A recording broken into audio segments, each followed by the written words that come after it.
गांव के बच्चों को जो संस्कार मिलना चाहिए, जो उनको संस्कृति, भारतीय संस्कृति मिलनी चाहिए, उसका अभाव था।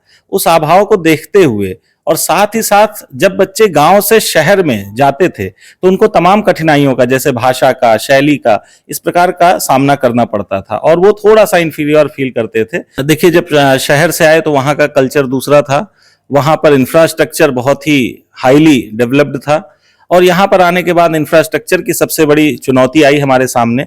जैसे कि बच्चों को जो सुविधाएं मिलनी चाहिए कंप्यूटर लैब की या किसी भी फिजिक्स, केमिस्ट्री, बायो लैब की, जैसे प्रोजेक्टर्स की, तो इन सब चीज़ों को हमने पहले अपने विद्यालय में जोड़ा और साथ ही साथ जैसे इंग्लिश का एक माहौल यहाँ नहीं बन पाता था, तो इंग्लिश की शिक्षा पर भी हमने फोकस किया ताकि उनको बीएससी या बीटेक या हायर किसी भी स्टडीज में जाना पड़े तो वो अच्छे से कर सकें। और जहाँ तक आप, बहुत सारे प्रबंधक हैं जो कि अपने विकास के लिए कार्य करते हैं। देखिए, शिक्षा का उद्देश्य ये नहीं है कि हम अपने विकास के लिए कार्य करें, शिक्षा का उद्देश्य ये है कि हम अपने देश के विकास के लिए कार्य करें। विद्यालय थोड़ा सा लड़खड़ा गया था, जिन शब्दों में कहें कि संख्या कम हो गई थी, लेकिन आज एक साल बीते, एक वर्ष से ये फिर गतिमान हो चला है, नए सोपान की तरफ आगे बढ़ रहा है। तो क्या ये बीच में गैप क्यों हो गया?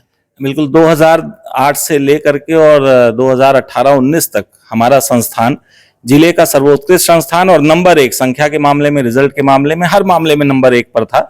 लेकिन तो ये लॉकडाउन में थोड़ा सा गिरावट आई क्योंकि 1.5 साल का एक शून्य काल रहा जिसमें बच्चों से टीचर्स का इंटरेक्शन डायरेक्टली नहीं हो पाता था।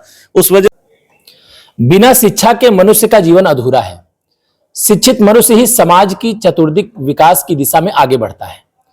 अंबेडकर नगर जिला एक ऐसा जिला है जहां से अनगिनत लोग निकल करके अलग अलग जिले में अपनी पहचान कायम किए हुए हैं। आज हम अंबेडकर नगर जिले के अग्रणी शिक्षण संस्थान में हैं और अग्रणी शिक्षण संस्थान का संचालन करने वाले प्रबंधक हमारे साथ हैं। आपसे जानेंगे कि इस पिछड़े क्षेत्र में शिक्षा की ज्योति जो आपके पिताजी ने जलाई थी, उसको आप आगे बढ़ाने के लिए कैसे कर रहे हैं। जय बजरंग समूह के प्रबंधक अंजनी कुमार वर्मा जी आपके साथ हैं और मैं हूं दुष्यंत कुमार। सर, अंबेडकर नगर जिले का ये पिछड़ा इलाका, और पिछड़े इलाके में जब आप आए, शहर से गांव आए, तो यहाँ क्या पाया आपने? देखिए, यहाँ जो पाया गया, शिक्षा तो बच्चों को मिल रही थी, लेकिन शिक्षा के साथ और जो एक्स्ट्रा करिकुलर एक्टिविटीज मिलनी चाहिए, गांव के बच्चों को जो संस्कार मिलना चाहिए, जो उनको संस्कृति, भारतीय संस्कृति मिलनी चाहिए, उसका अभाव था।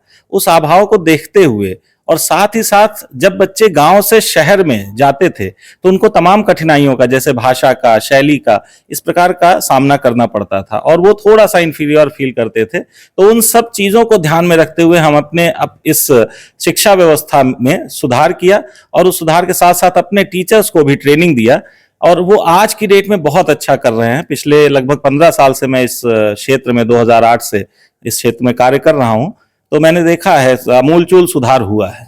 अधिकांश विद्यालयों के प्रबंधकों की बात की जाए तो बस उन्हें ये लगता है कि विद्यालय खोल लेंगे, इससे उनका विकास हो जाएगा, उनको खुद के विकास पर ज्यादा चिंता रहती है। अधिकांश प्रबंधक पढ़े लिखे नहीं होते। तो आपकी सोच जो है, आप शहर में रह के लखनऊ में पढ़ाई किए, फिर नोएडा में आप पढ़ाई किए और पढ़ाई के बाद आपने जो है शिक्षण संस्थान में अपनी सेवाएं भी दिया। फिर अचानक इस शिक्षण संस्थान को चलाने में क्या क्या दिक्कतें आई? देखिए, जब शहर से आए तो वहाँ का कल्चर दूसरा था, वहाँ पर इंफ्रास्ट्रक्चर बहुत ही हाईली डेवलप्ड था और यहाँ पर आने के बाद इंफ्रास्ट्रक्चर की सबसे बड़ी चुनौती आई हमारे सामने। जैसे कि बच्चों को जो सुविधाएं मिलनी चाहिए कंप्यूटर लैब की या किसी भी फिजिक्स, केमिस्ट्री, बायो लैब की, जैसे प्रोजेक्टर्स की, तो इन सब चीज़ों को हमने पहले अपने विद्यालय में जोड़ा और साथ ही साथ जैसे इंग्लिश का एक माहौल यहाँ नहीं बन पाता था, तो इंग्लिश की शिक्षा पर भी हमने फोकस किया ताकि उनको बीएससी या बीटेक या हायर किसी भी स्टडीज में जाना पड़े तो वो अच्छे से कर सकें। और जहाँ तक आपने बताया कि बहुत सारे प्रबंधक हैं जो कि अपने विकास के लिए कार्य करते हैं। देखिए, शिक्षा का उद्देश्य ये नहीं है कि हम अपने विकास के लिए कार्य करें, शिक्षा का उद्देश्य ये है कि हम अपने देश के विकास के लिए कार्य करें। तो देश के विकास के कार्य हेतु अपना प्रॉफिट छोड़ना होता है, अपना जो समय है वो एक प्रकार से दान करना पड़ता है बच्चों के लिए। और इसी उद्देश्य के साथ यदि हम किसी भी संस्थान को चलाते हैं तो वो संस्थान जरूर ग्रोथ करेगा और उस संस्थान में पढ़ने वाले बच्चों से इस देश का लाभ होगा। एक समय ऐसा आया था कि कोरोना काल के बाद विद्यालय थोड़ा सा लड़खड़ा गया था, जिन शब्दों में कहें कि संख्या कम हो गई थी, लेकिन आज एक साल बीते, एक वर्ष से ये फिर गतिमान हो चला है, नए सोपान की तरफ आगे बढ़ रहा है। तो क्या ये बीच में गैप क्यों हो गया? बिल्कुल, 2008 से लेकर के और 2018-19 तक हमारा संस्थान जिले का सर्वोत्कृष्ट संस्थान और नंबर 1 संख्या के मामले में, रिजल्ट के मामले में, हर मामले में नंबर 1 पर था। लेकिन तो ये लॉकडाउन में थोड़ा सा गिरावट आई, क्योंकि 1.5 साल का एक शून्य काल रहा जिसमें बच्चों से टीचर्स का इंटरेक्शन डायरेक्टली नहीं हो पाता था। उस वजह से काफी कुछ हम लोगों को स्ट्रगल करना पड़ा। और लेकिन तो फिर भी पिछला 1 साल हम लोगों ने बच्चों के अनुशासन को सुधारने में, क्योंकि जब वो बच्चे घर पे रहे तो मोबाइल का प्रयोग, और वो फ्री हो चुके थे, उनको 6 घंटे 8 घंटे विद्यालय में बैठने की जो हैबिट थी वो खत्म हो चुकी थी, तो इसलिए अनुशासनहीनता बढ़ी थी और बच्चों का रुझान पढ़ने में कम था। तो हम लोगों ने 1 वर्ष पूरा किसी न किसी तरीके से बच्चों को फिर से मोटिवेट करके, टीचर्स को थोड़ा सा और ट्रेन करके, हम लोगों ने एक जो शिक्षा व्यवस्था थी उसको पटरी पे लाने का कार्य किया है और आज हम लोग काफी अच्छा कर रहे हैं। अंबेडकर नगर जिले का एक ऐसा संस्थान है जहां छात्रों को जो है ऐसी सुविधाएं उपलब्ध रहती हैं जो शहरों में ना हो, जैसा कि आपने जिक्र किया। और इस संस्थान को चलाने के लिए बहुत सारी दिक्कतें आती भी होंगी। अंबेडकर नगर जिले में बहुत से संस्थान है, सीबीएसई बोर्ड के, यूपी बोर्ड से। तो अंग्रेजी शिक्षा आज इसमें ट्रेंडिंग में चल रही है, हर किसी को देखिए उसी की तरफ भाग रहा है। तो जय बजरंग इंटर कॉलेज इसमें अपने आप को कैसे स्थापित किए हुए? देखिए, ये तो चुनौतियां आती हैं, क्योंकि ये ग्रामीण परिक्षेत्र है और इस ग्रामीण परिक्षेत्र के लोग इतने जागरूक नहीं है कि वो समझ पाए कि बोर्ड क्या होता है, सीबीएसई बोर्ड, आईएससी बोर्ड या फिर यूपी बोर्ड, स्टेट बोर्ड, और साथ ही साथ माध्यम का क्या रोल है शिक्षा में, चाहे हिंदी माध्यम हो अंग्रेजी माध्यम हो। तो लोग आज की डेट में सीबीएसई बोर्ड को ही इंग्लिश मीडियम मान लेते हैं और उसकी तरफ भाग रहे हैं। लेकिन तो बोर्ड का कोई रोल नहीं है, बच्चे को एक अच्छी शिक्षा मिलनी चाहिए, वो माध्यम कोई भी हो, बोर्ड कोई भी हो। लेकिन तो एक फैशन का दौर है, जैसे कि जब फैशन का ट्रेंड बदलता है तो लोग पुराने कपड़े छोड़ के नए कपड़े पहनना शुरू कर देते हैं। लेकिन तो जब वो थोड़ा समय उसमें व्यतीत कर लेते हैं तो लगता है कि नहीं, पुरानी ही पद्धति हमारी अच्छी थी। तो हम लोग पुरानी पद्धति को ही लेकर के चल रहे हैं। आज भी हम लोग यूपी बोर्ड को ही लेकर के शिक्षा की ज्योति जगा रहे हैं और साथ ही साथ हिंदी और अंग्रेजी माध्यम, दोनों माध्यमों में शिक्षा दे रहे हैं। यदि हिंदी माध्यम है तो वहां भी बच्चों को अंग्रेजी की अच्छी शिक्षा दे रहे हैं। देखिए, बच्चों का मतलब यह कि अंग्रेजी में उनको बोलना, बातचीत करना आ जाए, समझना आ जाए। बाकी मूल रूप से वो जो विषय है, जो टॉपिक्स है, उसको अपनी मातृभाषा में ही सीख पाते हैं। एक नर्सरी क्लास का बच्चा कैसे सीखेगा नैतिक शिक्षा या कोई ऐसी शिक्षा जो कि दूसरी भाषा में हो।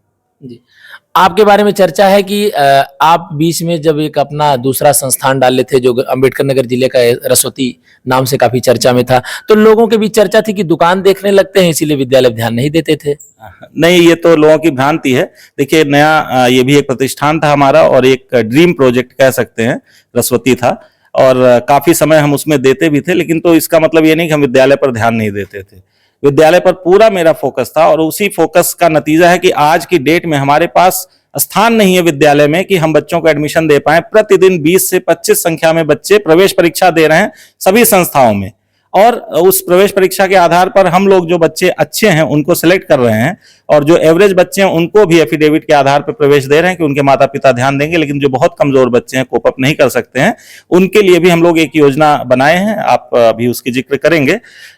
और इसके साथ साथ रसवती की जहां तक बात है, तो वास्तविकता है कि समय तो देना पड़ता है किसी प्रतिष्ठान में, और उसकी वजह से हम शिक्षा के साथ कंप्रोमाइज नहीं कर सकते हैं। तो अभी हमने रिसेंटली लगभग 3-4 महीने पहले रसवती का बिजनेस हमने अपना बंद करके उस पूरे व्यवसाय को रेंट पर दे दिया है। अब 2 कंपनियां हैं, उनको हमने हैंडओवर कर दिया, स्वीट्स एंड बेकर्स का अलग और रेस्टोरेंट एंड होटल को अलग एक कंपनी को हमने हैंडओवर कर दिया। अब वो लोग उसको अच्छे तरीके से चला रहे हैं। अब मेरा कोई रोल रसवती में नहीं रह गया, ओनरशिप मेरी नहीं है, सिर्फ प्रॉपर्टी के ओनर हम हैं, बिजनेस ओनर नहीं है। तो सर, अब विद्यालय में समय पूरा व्यतीत हो रहा, एक नया जय बजरंग साइंस एकेडमी के नाम से आपने लॉन्च किया है, और उसकी क्या योजना है और कितने वर्ष तक ये योजना जो है चलेगी? क्योंकि ग्रामीण क्षेत्र में इसकी चर्चा हो रही है कि इतने कम शुल्क में शिक्षा कैसे संभव है? बिल्कुल, देखिए, कम शुल्क में शिक्षा दे पाना बिल्कुल संभव नहीं। ये सत्य है कि 300, 400, 500 की शुल्क में विज्ञान वर्ग की शिक्षा इंटरमीडिएट स्तर की दे पाना बिल्कुल भी संभव नहीं है। और लेकिन तो इसको हम लोग संभव कर पा रहे हैं कुछ मनीषियों के द्वारा, जो कि आईआईटी, आईआईएम के पूर्व छात्र हैं, और उनका एक समूह है। वो समूह यहाँ पर अभी जल्दी ही विजिट किया था और उन्होंने देखा कि इस क्षेत्र में बहुत सारे बच्चे ऐसे हैं जो कि 1500, 1400, 1500 फीस नहीं दे सकते हैं। तो वो उन्होंने कहा कि इन बच्चों को हम लोग अपने सहयोग से पढ़ाना चाहेंगे, कुछ उनकी फीस में हम लोग सहयोग करेंगे। तो उन्होंने 70% तक का सहयोग देने का वादा किया है और लगातार 5 वर्षों तक अभी ये हमारा अनुबंध उनसे इस प्रकार का हुआ है कि 5 वर्षों तक सहयोग करेंगे। तो जहां हमारी जो 1500 फीस थी वो 500 है, जो हमारी 1300 फीस थी वो इस समय 400 है, और जो 1000 थी वो फीस हमारी 300 है। तो इस प्रकार से हम लोगों ने फीस को समायोजित किया है, उनके सहयोग के द्वारा घटा पाए हैं, और सब कुछ सुविधा वही मिलेगी जो बच्चों को हमारे इंटर कॉलेज में सुविधा मिलती है। सारी सुविधाएं लैब की, प्रैक्टिकल की, या अनुशासन जैसा हमारा है, प्रार्थना से लेके वंदे मातरम तक का जो हमारा पूरा काल होता है वो सब हम लोग उसी प्रकार से संचालित करेंगे। तो लोगों का एक भ्रम जो है कि कैसे पढ़ाएंगे इतने कम शुल्क में, तो ये है कि वो हमको राशि बाहर से प्राप्त होगी और लगातार 5 वर्षों तक प्राप्त होती रहेगी। एक चर्चा जय बजरंग ग्रुप के बारे में रहती है कि कोई किसी के घर का हो, अगर अनुशासनहीनता किया, मारपीट किया तो नाम काट देते हैं आप लोग, बीच में जाएगा कहाँ? देखिए, पहले तो हम लोग 3 बार उसको समझाते हैं, उनके पेरेंट्स से बात करते हैं, और उनको ये पेरेंट हमको आश्वासन देते हैं कि नहीं, हमारा बच्चा आगे से ऐसा नहीं करेगा। लेकिन तो 3 बार के बाद यदि चौथी बार भी वो यदि ऐसी हरकत करता है जिससे कि हमारे अन्य बच्चों पर बुरा प्रभाव पड़े, तो हम उन बच्चों को कतई अपने संस्थान में नहीं रखते हैं। यदि वो बोर्ड के परीक्षार्थी हैं तो उनको ये हम कह देते हैं कि आप संस्थान से बाहर रहिए, आपको हम बोर्ड परीक्षा दिलवा देंगे, अब परीक्षा आप देने आएंगे, आपको कोई दिक्कत नहीं होगी, लेकिन तो संस्थान में नहीं रहना। होता क्या है कि एक गंदी मछली पूरे तालाब को गंदा करती है। तो इस सूत्र से हमको यही पता चलता है कि अगर एक बच्चा गलत हरकत कर रहा है तो उससे बहुत सारे बच्चे प्रभावित होंगे। तो हम एक बच्चे की वजह से अपने हजारों बच्चों का भविष्य नहीं दांव पर लगा सकते हैं। बस इसी उद्देश्य के साथ हम लोग अनुशासनहीन बच्चों को विद्यालय में नहीं रखना चाहते हैं। पढ़ाई में कमजोर हो कोई दिक्कत नहीं है, और कोई गलती हो कोई दिक्कत नहीं, बट अनुशासनहीनता, लड़ाई, मारपीट या किसी प्रकार की अभद्रता, गाली गलौज हम लोग विद्यालय में नहीं बर्दाश्त करते हैं। जय बजरंग ग्रुप को और आगे बढ़ाने के लिए आपकी क्या योजना है? अंतिम सवाल आपसे ये है कि कैसे इसको और आगे बढ़ाएंगे? देखिए, आगे बढ़ाने के लिए अब हम लोग तो लगभग जितनी सुविधाएं बच्चों को दे सकते हैं वो सारी सुविधाएं लगभग दे रहे हैं, और जो कुछ भी अब नई तकनीकी आएगी वो हम देंगे। जैसे अभी हमने हाल में ही नीट और जेई कैरियर पॉइंट कोटा से हमने अनुबंध किया है, और वहां से वो लोग ऑनलाइन लेक्चर लेंगे, क्योंकि इन्हीं सुविधाओं के लिए बच्चों को कोटा, लखनऊ, कानपुर, इलाहाबाद ऐसे स्थानों पे जाना पड़ता था इंटरमीडिएट के बाद। तो अगर उनको पढ़ते पढ़ते फाउंडेशन कोर्स के रूप में ये सुविधाएं मिल जाएं तो बहुत अच्छा रहेगा। इसी के साथ साथ हम लोग अपने विद्यालय में स्पोकन इंग्लिश की क्लासेस चला रहे हैं, जिससे बच्चे अंग्रेजी में अच्छे से वार्ता करना सीख सके। साथ ही साथ उनको टूर हम लोग अलग अलग नगरों में, शहरों में भ्रमण करवाते हैं। साइंस सिटी घुमाते हैं लखनऊ का, इसी प्रकार से हम लोग सारनाथ घुमाते हैं, या गोरखपुर का तारामंडल दिखाते हैं, जिससे बच्चों का शैक्षिक उन्नति हो सके। तो हम लोग बहुत सारी ऐसी योजनाएं जो अन्य विद्यालय अभी सोचते रहते हैं, हम लोग हर चीज में पायनियर हैं। जैसे कि नीट जेई का हम लोग इस आलापुर तहसील में पायनियर है, पहला ऐसा विद्यालय है जो कैरियर पॉइंट कोटा से अनुबंध करके कक्षाएं संचालित करेगा। Thank you sir.